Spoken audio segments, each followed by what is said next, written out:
हरिओम। अभी के वर्तमान हालात, पूज्य गुरुदेव के स्वास्थ्य की चिंता एवं साधकों का आपस में टकराव, इस विषय पर डॉक्टर प्रेम जी से प्रश्न किए जाने पर उनके द्वारा प्राप्त जवाब। डॉक्टर साहब के सामने जो प्रश्न रखा गया वह इस प्रकार है। हरिओम डॉक्टर जी, सप्रेम सद्गुरु स्मरण। गुरु जी की लीला और आधि दैविक परिवर्तन के विषय में आपके कुछ ईमेल्स और ऑडियो कुछ वर्षों पहले सुने थे।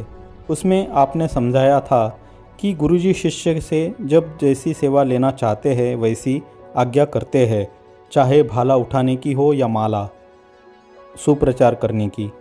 वर्तमान में गुरुजी के बिगड़ते हुए स्वास्थ्य एवं कुछ अन्य बातें जैसे कि गुरु की ब्लड लॉस एवं उनके अन्य मेडिकल कॉम्प्लिकेशन सभी साधकों को दुखी एवं विचलित कर रही है।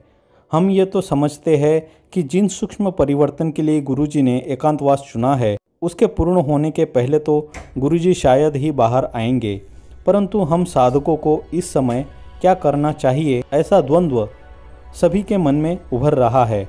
गुरुजी केवल शरीर में सीमित नहीं है, हम ऐसा जानते तो है, परंतु वर्तमान की परिस्थिति में गुरुजी के शरीर की बिगड़ती अवस्था को देख सभी साधक खूब पीड़ित भी है। केस संभाल रहे आश्रमवासियों पे कई साधक पहले से भी ज़्यादा नाराज है। ऐसी विकट भासती हुई परिस्थिति में केवल आपसे ही सही मार्गदर्शन की अपेक्षा है। हरिओम। इस प्रश्न पर डॉक्टर साहब का जवाब। हरिओम। मैंने गुरुदेव के साधकों में आंतरिक संघर्ष पैदा करने वालों की पोल खोलने में कोई कमी रखी नहीं है। मेरे विचारों को गुरुदेव के शिष्यों तक पुस्तक के रूप में पहुंचाने में आश्रम के मैनेजमेंट और साधकों ने कोई रुचि नहीं दिखाई। उसका फल अभी वे भोग रहे हैं। मेरे अलग अलग पत्रों से इस विषय में उपयोगी बातें इसके साथ भेजता हूँ। अगर इन बातों का व्यापक प्रचार किया होता, हर साधक तक उनको पहुँचाया गया होता, तो विखंडनकारी तत्व साधकों को बहकाने में कभी सफल नहीं हो सकते। डॉक्टर साहब यहाँ पर जिस पत्र की और जिस पत्रों को पुस्तक रूप देने की बात कर रहे हैं उसका ऑडियो रूपांतर करके हे प्रभु चैनल पर अपलोड किया हुआ है। उन सारे वीडियो की और उस चैनल की लिंक डिस्क्रिप्शन में दी हुई है, वहाँ पर जाकर ज़रूर देखें। आगे डॉक्टर साहब लिखते हैं, आपको मालूम होना चाहिए कि आश्रम के संचालकों को कितनी स्वतंत्रता दी जाती है। अन्य संस्था की तरह ब्रह्मज्ञानी गुरु के संचालक किसी भी महत्वपूर्ण निर्णय करने में स्वतंत्र नहीं होते, क्योंकि उनको गुरु के अधीन रहने से ही ब्रह्मज्ञान हो सकता है। ब्रह्मज्ञानी की दृष्टि में संस्था का विकास गौण होता है और शिष्यों का विकास मुख्य होता है। इसलिए उन संचालकों को 500 रुपये की चीज़ लेने के लिए भी अनुमति लेनी पड़ती है, चाहे वे करोड़ों का आश्रम क्यों न संभालते हो। तो अब वे जो कुछ कर रहे हैं वह अपनी मर्जी से नहीं करते होंगे, आदेश से ही करते होंगे, क्योंकि अभी उनके मार्गदर्शक मौजूद है। हर गुरु को अपना सिद्धांत प्राणों से भी प्यारा होता है। जब गुरु अर्जन देव को यह कहा गया कि आपको कैद और 2 लाख रुपए जुर्माना देने की सज़ा हुई है, उनमें से एक अर्जन देव के मित्र संत फकीर के द्वारा बादशाह को समझाने के बाद वे कोई एक ही सज़ा देने को तैयार है। तब उनके शिष्यों ने पूछा, क्या उनको 2 लाख रुपए जुर्माना देकर आपको कैद से हम छुड़ा दें? तब अर्जुन देव ने कहा, वह राजा है, इसलिए बलपूर्वक छीनना चाहे तो मेरी संपत्ति छीन सकता है, लेकिन जुर्माना के रूप में तो मैं 1 रुपया भी नहीं दूंगा, क्योंकि वह धन गरीबों के लिए और अनाथों के लिए है। अपने सिद्धांत के लिए उन्होंने यातनाएं सहकर शरीर त्याग दिया। ऐसे ही सुकरात की मौत की सज़ा से छुड़ाने के लिए उनके अमीर शिष्यों ने जेल से भाग जाने का पूरा प्लान तैयार किया, जिसमें वहाँ का राजा भी सम्मत था। फिर भी सुकरात ने कहा कि मैं अगर इस राज्य के कानून का पालन नहीं करूँगा तो और लोग कैसे करेंगे। उन्होंने जहर पीना पसंद किया पर अपना सिद्धांत नहीं छोड़ा। इसलिए इस केस में भी सब महत्वपूर्ण निर्णय संचालकों ने अनुमति या आदेश के बिना लिए हो, ऐसा मुझे नहीं लगता। जब कोई राजनीतिक षड्यंत्र का शिकार बनता है तब न्यायपालिका, पुलिस आदि सब विभाग मुख्य नेता के दबाव में काम करने को मजबूर होते हैं। 1975 में जब तत्कालीन प्रधानमंत्री इंदिरा गांधी को कोर्ट ने चुनाव में घोटाले के लिए जवाब देने को कहा तो उसने अपने बचाव के लिए राष्ट्र में इमरजेंसी जाहिर कर दी और बड़े बड़े विरोध पक्ष के सब नेताओं को जेल में डाल दिया। क्या वह सब कानून के अनुसार हुआ था? फिर 1977 में चुनाव की घोषणा की, तब उन नेताओं को जेल से मुक्त किया गया। क्या उनके पास अच्छे वकील नहीं थे इसलिए जेल में रहे? क्या उनके संचालकों की लापरवाही से उनको बेल नहीं मिली? हमने भी सिर्फ बेल के लिए राम जेठमलानी जैसे वकील को रखा, फिर भी सफल न हुए, क्योंकि यह एक राजनीतिक षड्यंत्र है। इसलिए इसमें सिर्फ अच्छे वकील के न होने से हम सफल नहीं हो रहे हैं, यह धारणा गलत है। आप किसी भी वकील को रखोगे, वह इन दो में से एक पार्टी को मानने वाला तो होगा ही, और दोनों पार्टियां हमारी शत्रु हो तो क्या करोगे?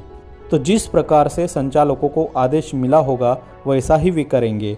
इस विषय में अनेक वकीलों के अनेक मत हो सकते हैं, सबके मत के अनुसार तो चलना संभव नहीं है।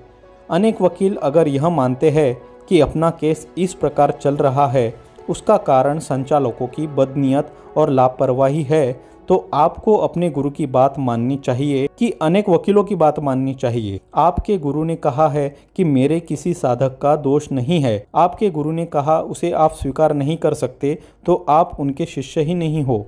आप तो उन वकीलों के शिष्य हो जिनकी बात आप मानते हो। वे वकील यह नहीं जानते कि संचालक गुरु के शिष्य है, जिनके आदेश के अनुसार उनको काम करना पड़ता है, और उनको यह भी मालूम होना चाहिए कि यह राजनीतिक षड्यंत्र है, इसलिए इस प्रकार चलता है, अन्यथा ऐसा केस पुलिस दर्ज ही नहीं करती।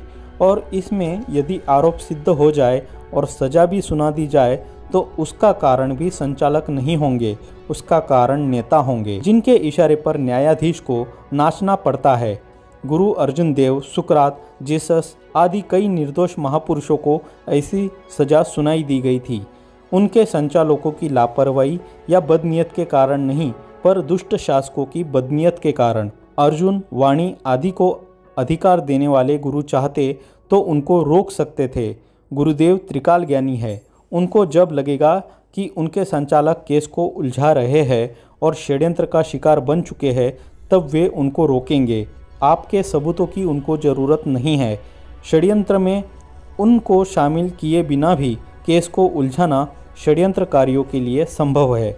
गलतियां संचालकों ने की, यह बात मान सकते हैं जब उनको स्वतंत्रता दी गई हो। उनको हटाकर आप उस जगह पर आ जाओगे तो आपको भी स्वतंत्रता नहीं मिलेगी, आपको भी आदेश के अनुसार ही काम करना पड़ेगा, और उसके कारण जो गलतियां होंगी उसका जिम्मेदार आपको भी माना जाएगा।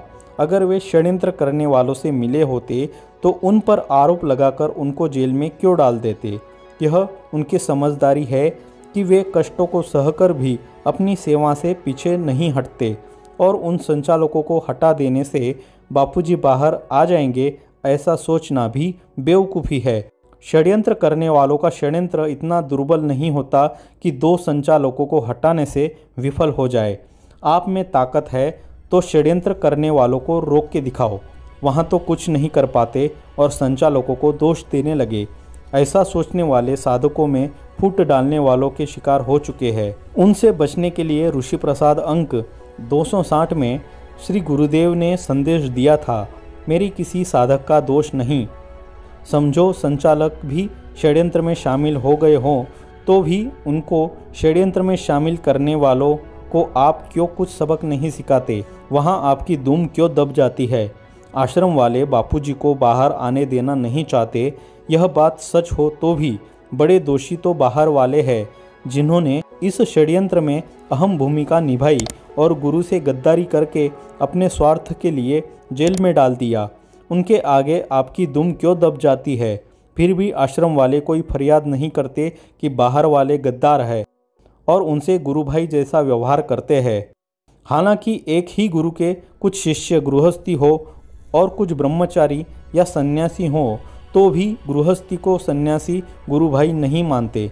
सन्यासी का गुरु भाई सन्यासी होता है और गृहस्थी का गुरु भाई गृहस्थी होता है। फिर भी सिर्फ इस आश्रम में आश्रम वाले साधक गृहस्थी को भी गुरु भाई मानते हैं, फिर बाहर वाले क्यों आश्रम वालों से नफरत करते हैं? आश्रम वाले अगर प्रचार प्रसार नहीं करते तो बाहर वालों को पता भी नहीं चलता कि ऐसे समर्थ ब्रह्मज्ञानी गुरु धरती पर आए हैं और उनसे दीक्षा लेना चाहिए। आश्रम वाले अपना सर्वस्व गुरु को समर्पित करके उनकी आज्ञा में चलते हैं और गृहस्थी अपना एक अंश ही लगाते हैं गुरु सेवा में, और गुरु के सामर्थ्य का उपयोग अपने संसार की समस्या मिटाने के लिए और अपनी वासना पूर्ति के लिए करते हैं। गुरु के आदेश के अनुसार जीते नहीं और अपनी इच्छा के अनुसार गुरु को चलाना चाहते हैं।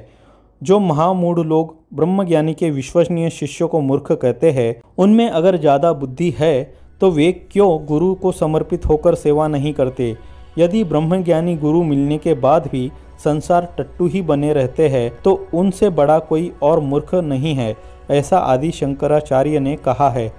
विवेक चूड़ामणि के प्रथम अध्याय के 3 से 5वें श्लोकों में वे कहते हैं, सब वस्तुओं में ये 3 वस्तुएं परम दुर्लभ है जो केवल देवताओं के अनुग्रह से प्राप्त होते हैं। एक तो मनुष्य होना, दूसरा मोक्ष की इच्छा होना, तीसरा ब्रह्मज्ञानी महापुरुष का आश्रय प्राप्त होना। पूर्व जन्म के पुण्य पुंज से परम दुर्लभ मनुष्य जन्म और पुरुषत्व पाकर जो मनुष्य अपनी मुक्ति का उपाय नहीं करता, केवल पुत्र कलत्र संपत्ति आदि के संग्रह में भूला है, वह मूढ़ात्मा साक्षात आत्मघातक है। इससे अधिक मूढ़ और कौन होगा जो दुर्लभ मनुष्य जन्म में पुरुषत्व पाकर अपना प्रयोजन संपादन करने में आलस्य करता है। अब ऐसे महामूढ़ को यह कहने का अधिकार ही नहीं है कि किसी ब्रह्मज्ञानी गुरु के समर्पित शिष्य को मूर्ख कहे, फिर भी कहता है तो अपनी मूढ़ता का ही वह प्रदर्शन करता है। ऐसों की बातों में सच्चे शिष्यों को नहीं आना चाहिए। संचालकों के कार्य से बापूजी बाहर नहीं आ रहे हैं,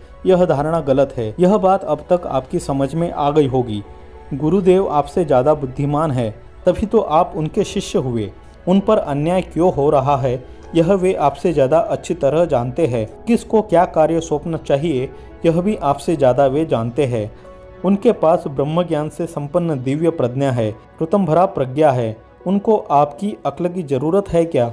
आप अपनी अक्ल से अपना अज्ञान मिटा दो तो काफ़ी है।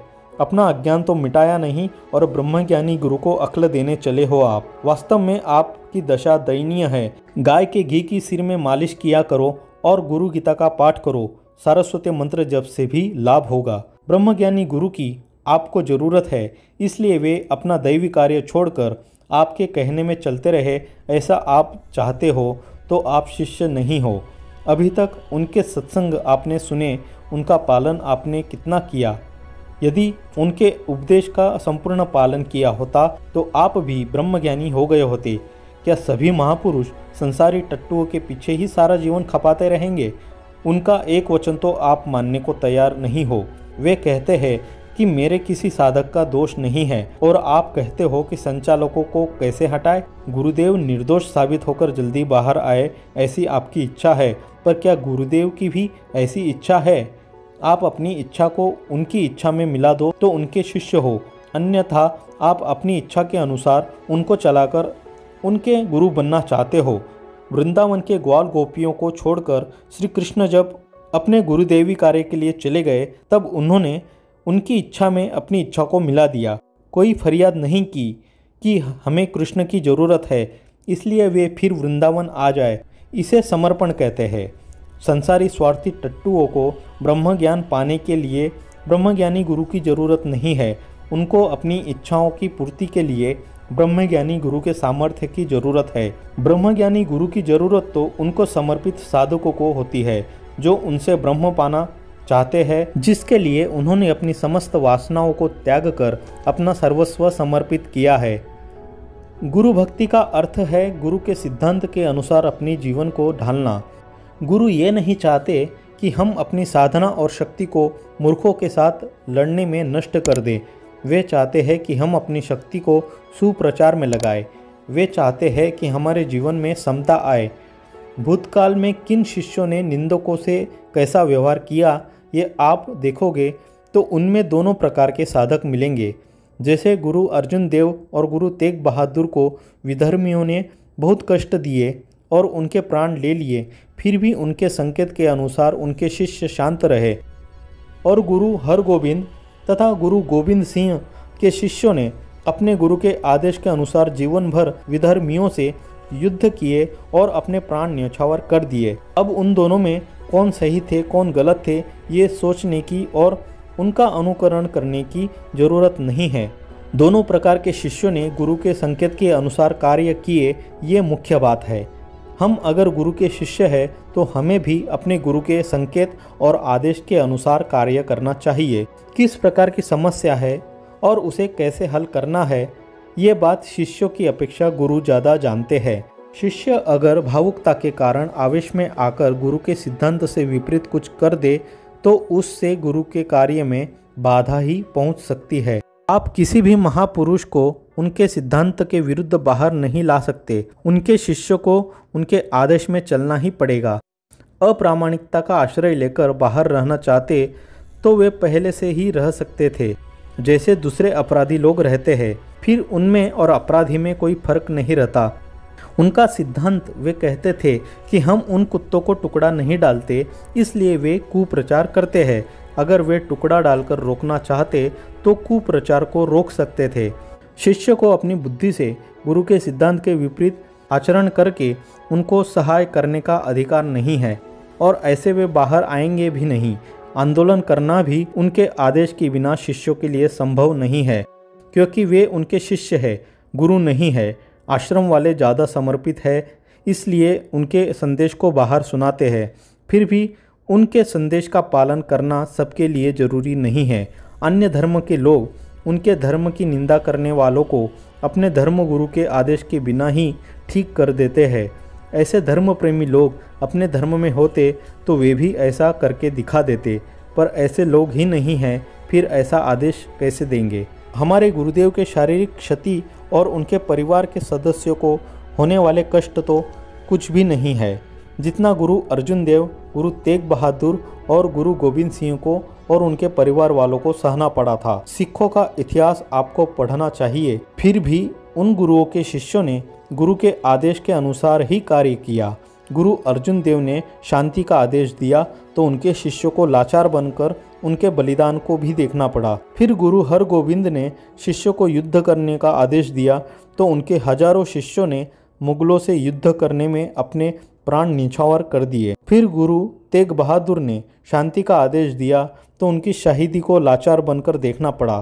फिर गुरु गोविंद सिंह ने युद्ध का आदेश दिया तो किया और उसमें उनके सारे वीर शिष्यों और 4 पुत्रों को भी अपने प्राण न्यौछावर करने पड़े। पर उन सब ने आखिर भारत में मुगल साम्राज्य को उखाड़कर फेंक दिया। गुरु को आप क्या समझते हो? क्या उनके पास आप जितनी बुद्धि नहीं है? जो ब्रह्मा विष्णु महेश के स्तर पर है, उनके पास उनसे कम बुद्धि नहीं हो सकती। जब किसी विफलता के लिए कोई आश्रम के मैनेजमेंट को जिम्मेदार ठहराता है, तब वह यह भूल जाता है कि मैनेजमेंट को अधिकार देने वाले गुरु को ही वह दोषी ठहराता है और मैनेजमेंट भी गुरु के संकेत के अनुसार कार्य करने को बंधे हुए ब्रह्मज्ञानी शिष्यों का है। गुरु अपने किसी विषय के अल्पज्ञानी समर्पित शिष्यों पर किसी विशेषज्ञ संसारी से ज़्यादा विश्वास करते हैं। इसलिए अर्जुन या नीता दीदी को दोष देना उचित नहीं है। शिष्य को गुरुदेव के द्वारा नियुक्त किए गए लोगों का भी आदर करना चाहिए और दूसरे लोग जो ज़्यादा अच्छा कार्य कर सकते हैं वे गुरु सेवा के लिए अपना जीवन समर्पित क्यों नहीं करते। अपने परिवार के लिए ही जीने वाले ऐसे लोगों को शंकराचार्य भगवान ने महामूढ़ कहा है। उन महामूढ़ लोगों की अपेक्षा तो गुरु को समर्पित होने वाले अल्पज्ञ साधक भी महापुरुषों की दृष्टि में ज़्यादा बुद्धिमान है, इसलिए वे उन पर अधिक विश्वास करते होंगे। आश्रम की सिस्टम से आप अभी खफा हो, मैं तो बरसों से खफा हूँ, पर ऐसी सिस्टम के लिए जिम्मेदार कौन है यह सोचने पर चुप रहना ही उचित समझता हूँ, क्योंकि गुरु के सिद्धांत के विरुद्ध शिष्यों को सोचने का भी अधिकार नहीं है और आश्रम की सिस्टम गुरु के सिद्धांत पर चल रही थी, चल रही है और चलती रहेगी। उसे बदलने की कोशिश करने वाले आप जैसे कई सुधारक लोग आए और चले गए। अगर आप खफा हो, आपने पहले आश्रम में समर्पित होकर इस सिस्टम को बदलने का प्रयास क्यों नहीं किया? अगर आप कहो कि आपको इस बात का पता नहीं था तो अब तो पता चल गया। क्या अब आप आश्रम में समर्पित होकर गुरु के दैवी कार्यों को करने के लिए तैयार हो? अगर नहीं हो तो जो भी अन्य लोग उनकी योग्यता के अनुसार कर रहे हैं उनसे संतुष्ट रहो और अपनी संसार की गाड़ी खींचते रहो। यह बात उन सब अपने आप को बुद्धिमान समझने वाले महामूढ़ों को लागू पड़ती है जो आश्रम के साधकों को बुद्धू समझते हैं। वे महामूढ़ खुद तो अपनी बुद्धि का उपयोग अपने परिवार के दायरे से बाहर धर्म की सेवा के लिए नहीं कर पाते और जो कर रहे हैं उनके दोष देखते हैं। हम उनको शंकराचार्य की तरह महामूढ़ नहीं कहेंगे। श्री गुरुदेव के द्वारा नियुक्त किए गए संचालक को क्या करना चाहिए, यह सिखाने का अधिकार गुरुदेव किसी शिष्य को देते नहीं है। जैसे सेनापति के आदेश में सब सैनिकों को चलना ही पड़ता है, वैसे ही संचालकों के आदेश का पालन सब आश्रमवासियों को करना पड़ता है। अगर वे कोई गलती करे तो उसकी सूचना गुरुदेव को दे सकते हो, पर उनको सजा नहीं दे सकते। अभी के संचालक तो कुछ पढ़े लिखे भी है। मैं जब आश्रम में आया तब एक ऐसे संचालक थे जो गालियां भी बोलते थे और कभी किसी साधक को मार भी देते थे। फिर भी हम सब साधक उनके व्यवहार को सहन कर लेते थे, सिर्फ इसलिए कि उनको श्री गुरुदेव ने नियुक्त किए थे। कभी कभी वे संचालक श्री गुरुदेव को भी गुस्से में आकर खरी खोटी सुना देते थे, पर दयालु गुरुदेव सह लेते थे। जब गुरुदेव ऐसे संचालक का सह लेते हो तब दूसरे शिष्यों को भी सहना पड़ेगा। जब गुरुदेव उस संचालक को हटाना चाहते नहीं थे, तब हम कैसे हटा सकते हैं। गुरुदेव के आश्रम में संचालक और साधक का संबंध किसी कंपनी के मैनेजर और कामदार जैसा नहीं होता। इस षड्यंत्र में अनेक नेताओं का हाथ है, अनेक विधर्मियों का हाथ है। इस षड्यंत्र में बाहर के अनेक साधकों का हाथ है, अर्थात फरियाद करने वाली लड़की और उसका बाप दोनों बाहर के साधक थे। फिर भी हम नहीं कहते कि बाहर के साधक ने यह षड्यंत्र किया, हम कहते हैं कि षड्यंत्र करने वालों ने षड्यंत्र किया। उनमें बाहर के साधक और असाधक थे और भीतर के लोग थे जो पहले कभी साधक या संचालक थे। षड्यंत्र करते समय वे न साधक थे न संचालक थे, इसलिए संचालकों या आश्रम वालों ने षड्यंत्र किया, यह बात झूठी है। सिर्फ आश्रम वालों ने यह सब किया है, यह कहने वाले गुरुदेव के शिष्यों में फूट डालना चाहते हैं। इसलिए उनसे बाहर के और भीतर के साधकों को सावधान रहना चाहिए और आपस में भिड़कर गुरुदेव के दैवी कार्यों में विघ्न नहीं डालना चाहिए। अपने गुरु के द्वारा नियुक्त संचालकों के आदेश में चलना, चाहे वे कैसे भी क्यों न हो, यह गुरु के आदेश में चलने के समान है। हमारे गुरुदेव और दूसरे अनेक संतों ने भी ऐसा ही किया है। हमारे गुरुदेव ने उनके गुरुदेव के आश्रम में रहते समय वहाँ के संचालक वीरभान की कभी फरियाद नहीं की। वह मेरे गुरुदेव को आश्रम से भगाने के लिए अनेक षड्यंत्र रचता था। वह अनेक बार झूठी फरियादें करके मेरे गुरुदेव को दोषी सिद्ध करता था। फिर भी उनके अनुशासन में रहकर मेरे गुरुदेव ने गुरु सेवा की और वीरभान को हटाने का प्रयास नहीं किया, क्योंकि वीरभान को उनके गुरुदेव ने नियुक्त किया था। आप भी अगर कभी किसी ब्रह्मज्ञानी गुरु के आश्रम में रहोगे तो आपको भी वैसा ही करना पड़ेगा। अगर सब आश्रमवासी शिष्य अपने अपने ढंग से गुरु के द्वारा नियुक्त किए गए संचालकों को सजा देते रहेंगे तो आश्रम एक राजनीति का अखाड़ा बन जाएगा, आश्रम नहीं रहेगा। षड्यंत्र के लिए कौन जिम्मेदार है, यह गुरुदेव ने शुरू में ही कहा था। किसी पार्टी के प्रमुख और उसके बेटे की ओर इशारा किया था। यह लिखने वाला तथा कथित समर्पित साधक क्या गुरुदेव से भी ज़्यादा बुद्धिमान है? इस षड्यंत्र में प्रमुख पार्टियां, मिशनरी आदि का हाथ है, यह अनेक संत महात्मा बुद्धिजीवियों ने कही है, जिनके लेख ऋषि प्रसाद में प्रकाशित हो चुके हैं। क्या यह तथाकथित समर्पित साधक उन सब संतों, महापुरुषों और बुद्धिजीवियों से ज़्यादा बुद्धिमान है? इस लेख के साथ एक फाइल भेजी है, उसे देखकर यह स्पष्ट होता है कि इस षड्यंत्र के पीछे मिशनरियों का हाथ है। फिर भी जो आश्रम वालों को ही दोषी ठहराने की कोशिश करते हैं, वे गुरुदेव के शिष्यों में फूट डालना चाहते हैं। आश्रम के संचालकों को हटाने से क्या गुरुदेव बाहर आ जाएंगे, या उनकी अनुपस्थिति में भी जो सेवा कार्य आश्रमों में हो रहे हैं वो बंद हो जाएंगे? इस बात पर विचार करो। फिर भी किसी को आवाज़ उठानी हो तो अवश्य उठाओ, पर जिनके आदेश से संचालकों को नियुक्त किए गए हैं उनके आदेश से ही आप उनको हटा सकते हो, अपनी मनमानी से नहीं हटा सकते। आश्रम के संचालकों को कब क्या करना चाहिए यह कहने का अधिकार उनको संचालक बनाने वाले गुरुदेव को है, दूसरे किसी को यह अधिकार नहीं है। किसी भी संस्था के संचालक संस्था के हित के विरुद्ध कार्य करे तो उनको सज़ा पनिशमेंट देने का अधिकार उस संस्था के मालिक को है, आम लोगों को नहीं है। आम लोगों को अपनी मर्यादा में रहना चाहिए। फिर भी किसी के विरुद्ध कोई फरियाद हो तो संस्था के मालिक से फरियाद करनी चाहिए। उपरोक्त बातें बाहर के साधक जानते हैं। आश्रम के साधकों ने गुरुदेव को बाहर लाने के प्रयास किए हैं और उन पर संदेह करने वाले बाहर वालों को भी प्रयास करने का मौका दिया गया था। बाहर वालों ने भी हो सके उतने प्रयास किए हैं। गुरुदेव ने ऐसा नहीं कहा है कि संचालकों को हटाओ और दीदी को आश्रम सौंप दो। गुरुदेव ने कहा है उनको बाहर निकालने को। अगर संचालकों को हटाने से और दीदी को आश्रम सौंप देने से गुरुदेव बाहर आ सकते तो गुरुदेव ऐसा आदेश अवश्य देते। महापुरुषों के वचनों का गलत अर्थघटन करके उनके दैवी कार्यों में विक्षेप करना शिष्य को शोभा नहीं देता। ऐसे करने के लिए जो बहकाते हैं वे गुरु भक्त है या गुरुद्रोही है, इसका निर्णय आप स्वयं करो। गुरुदेव और शिष्यों के बीच आम लोगों को पढ़ने का अधिकार नहीं है। मैनेजमेंट और गुरु के बीच आश्रम के साधकों को आना वर्जित है। उनको कोई फरियाद हो तो वे गुरुदेव को बता सकते हैं।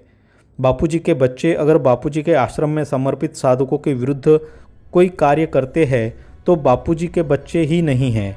बापूजी के बच्चे किसी गुरुद्रोही के बहकावे में कैसे आ सकते हैं? कोई गुरुद्रोही आप लोगों का ब्रेन वॉश कैसे कर सकता है? गुरुदेव के द्वारा नियुक्त किए गए संचालकों और वक्ताओं को दुष्ट कहने वाला गुरुद्रोही थोड़ी ही कहेगा कि मैं दुष्ट हूँ।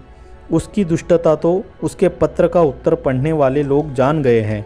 अब तो आप लोगों को पहचान हो गई है। ऐसे दुष्टों से सावधान रहो। संगठित होकर गुरुदेव के आदेश में चलने वाले साधकों को सहाय करो। आवाज़ उठाओ गुरुदेव के साधकों में फूट डालने वाले विघ्न संतोषी तत्वों के विरुद्ध। ऐसे गुमराह करने वाले तत्वों से साधकों को बचाने के लिए और गुरुदेव के दैवी कार्यों को और आगे बढ़ाने के लिए इस पत्र को ज़्यादा से ज़्यादा साधकों तक पहुँचाओ। गुरुदेव की संस्था से विरुद्ध कार्य करने वालों को सहयोग करोगे तो आपका किया कराया सब चौपट हो जाएगा। मेरा प्रश्न तो यह है कि जो उन संचालकों को गद्दार कहते हैं वे उस समय अपने परिवार की भक्ति छोड़कर गुरुदेव के पास क्यों नहीं आए? अगर वे आ जाते तो गुरुदेव उनको संचालक बनाते और गद्दारी की समस्या आती ही नहीं। इस समय भी जो संचालकों को गद्दार कहते हैं वे गुरुदेव की शरण में अपना आजीवन समर्पित कर देते तो हो सकता है कि गुरुदेव उनको संचालक बना दे और गद्दारी की समस्या का समाधान हो जाए। पर बाहर वाले लोग अपने परिवार की भक्ति तो छोड़ते नहीं और जो गुरु सेवा में सब कुछ छोड़कर लगे हैं उनको दोष देने लगते हैं। यह उनकी बालिशता है। आप किसके भक्त हो यह मैं आपसे पूछता हूँ। आप गुरु के भक्त हो या अपने परिवार के भक्त हो? अगर आप गुरु के भक्त हो तो उनकी शरण लेकर उनके आदेश के अनुसार अपना जीवन क्यों नहीं बनाते? आप गुरु के भक्त हो या गुरुदेव के आश्रम में फूट डालने वाले निगुरों के भक्त हो? आप गुरु के भक्त हो या किसी ब्रह्मज्ञानी महापुरुष के शिष्यों और शिष्याओं को अपने शिष्य और शिष्याएं बनाकर अपना गुड़ बनाने वाले के भक्त हो? अगर आप गुरु के भक्त नहीं हो तो दूसरे लोग किसके भक्त है यह पूछने का आपको अधिकार नहीं है। पहले खुद गुरु भक्त बनिए फिर दूसरों को सुधारने का प्रयास करो तो आप बुद्धिमान हो। षड्यंत्रकारी कौन है यह श्री गुरुदेव ने अनेक बार कहा है। शुरू में ही यह माँ बेटे का खेल है ऐसा कहा था।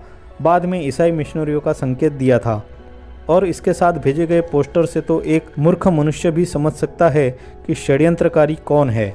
उनके सामने आप क्यों कुछ नहीं करते? उनको छोड़कर आश्रम के संचालकों को ही आप षड्यंत्रकारी मानते हो तो आप गुरुदेव के वचनों का अनादर करते हो। तब प्रश्न यह उठता है कि क्या आप मूल षड्यंत्रकारियों के इशारे पर तो गुरुदेव की संस्था में फूट डालने का कार्य नहीं करते हो?